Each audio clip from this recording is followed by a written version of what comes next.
Former Prince. 6 years after his last fight, we have an exclusive interview with Naseem Hamed, and it sounds like he's not ready to give up his crown just yet. I mean, who do you know that can come out on a flying carpet, Adam? Pete Diddy stand at the bottom, come out to like a concert, dancing with like oozing confidence, and then get in and take somebody out. Come on.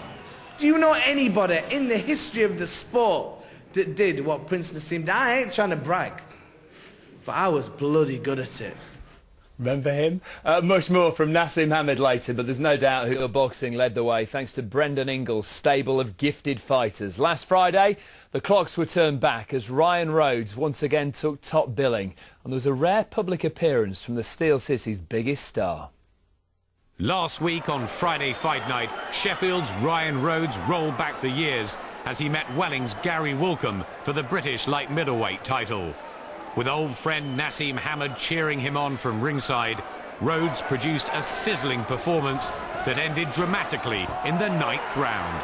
He's rocked British boxing again, over 11 years after he first won this British light middleweight title. A fairy tale ending for Ryan Rhodes.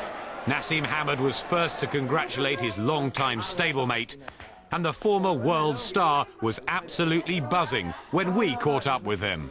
I'm just so happy for him. I'm just over the moon because for me he stuck in there and showed that he's still British, European and world class. It seems a lifetime ago that we were all on Winkerbank Hill and the boys were together and it was happening. Do you miss it at all?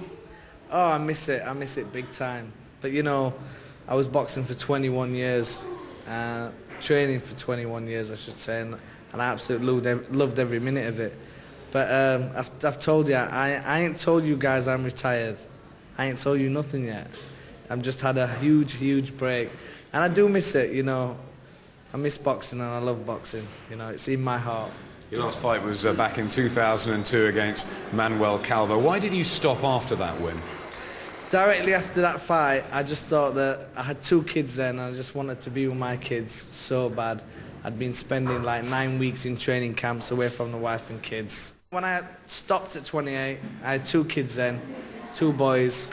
Thank God I've got 3 boys now. And I'm loving being a dad.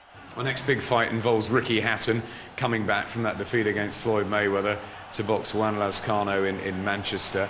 How do you think he'll come back from that in the build-up in the next few weeks? Well, I haven't seen Ricky, but I should think, you know, he's a very positive guy. I should think he'd come back and come back well. My heart went out to them when they went to Vegas, simply because taking all that stick and everything off of Mayweather, and then the fight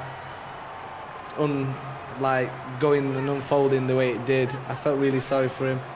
I can honestly tell you, stood right here, that Floyd Mayweather may go down as the best fighter ever lived. And that's how I rate Floyd Mayweather. The only thing that's really putting me off about him, and probably everybody, is it's distasteful the way he's going off before fights and just pushing money, pushing like dollars like to the camera and talking to his opponent. I mean, I used to say it with a tongue in cheek and feel a bit embarrassed saying it. But I never had anything in my heart against my opponent. But he seems to have got this, I don't know whether it's malice or whether it's bad intentions, bad feeling, and all that does is take that shine of a star away from him, how really good he is. We never say never in boxing, but if you did fight again, what weight would it be? What on earth can you make? No, I'm going to be honest, to you and to everybody else, weight is an issue. Weight ain't no issue to me. I'm big because I want to be big. I'm big because I want to be big. I'll tell you straight. If I had to fight again and I wanted to fight again and I'm 100% going to fight again, I'm going to be honest. I'll probably be somewhere similar to around about, I would say around about super feather to lightweight. Lightweight. You can never underestimate the Prince. I'm always there. Don't ever, the Prince will never die down. I ain't bragging, but I ain't seen nobody, and I mean nobody, come to the ring in such style, in such flair, charisma. I'm talking about bringing it all, a full package. I mean, who do you know that can come out on a flying carpet, Adam? Pete Diddy stand at the bottom, come out to like a concert, dancing with like oozing confidence, and then get in and take somebody out. Come on. Do you know anybody in the history of the sport that did what Prince Naseem did? I ain't trying to brag, but I was bloody good at it. You look back and you watch those walk-ons, Nicky, and it does bring back a lot of great memories. And he is missed, isn't he, in the sport? He was brilliant. He was a great entertainer, a brilliant fighter, and I really miss him. I think he's probably my favourite all-time British fighter, certainly to watch, and I think he didn't ever fulfil his full potential. I think he could have been a legend. I don't think he ever really loved training. That's why he ended up finishing at such a young age. He didn't enjoy making the weight. He didn't enjoy going away to training camp. He's very much a family man. And I don't think he ever fulfilled the potential. Jim, it was interesting hearing from Paulie Malignaggi earlier on and saying he saw the Kevin Kelly fight at Madison Square Garden and it influenced him. He said, I want to be like that. Yeah, well, at that time, Naz was showing his best form. He must have been an inspiration to people like Malignaggi. Yeah, like Nicky, I thought it was fantastic value. It was packing arenas. I was always amazed at how many young people he brought to boxing.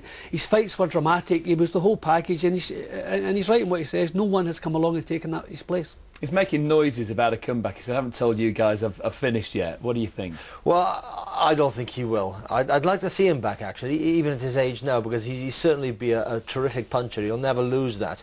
If he could make the... I still don't think even at lightweight he's big enough to be a lightweight. He's just really struggling. He had massive legs. Don't think he could do it. But, you know, I think the Naseem of, say, 97, when he was young and with the Ingles and training really hard, could have beaten Barrera. I think the Naz that lost to Barrera wasn't in love with the sport and didn't fulfill her potential, as I say. How do you assess his career? 5 years a world champion, or do you remember the Barrera fight more than anything? You can only gauge a fighter and who's in his division at the time, and Naz fought everybody. He fought all the other champions, he unified all the titles. Now, to be fair, the featherweight division wasn't strong during Naz's time. All the superstars were at super bantamweight, Morales, Barrera and Marquez. But he faced who he was supposed to face. He didn't dodge anybody, so you have to judge him on that. And he was the best of the bunch in his time, and that's all you can be. Yeah, I agree with that, and I think it's a pity he didn't love the sport in the way that, say, Ricky Hatton doesn't train as hard, because I think, as I say, could have been a superstar. All right, thanks to Jim, and thanks to Nick.